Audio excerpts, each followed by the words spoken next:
Mesti kau tengah tunggu kan? Aku kena balik dengan beg.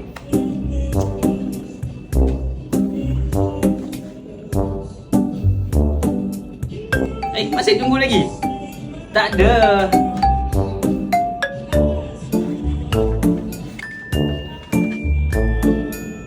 Masih tunggu lagi? Okeylah. Kalau korang dah tunggu ni, Auto Concept akan menjalankan sale sempena bulan Syawal, sale Lemang Raya. Okey, kita punya sale bermula daripada 24 sampai 30 April. So, apa barangan? Boleh dikatakan hampir 80% barangan dalam kedai ni kita akan buat sale sempena Raya Lemang Sale. Antaranya apa yang kita buat sale?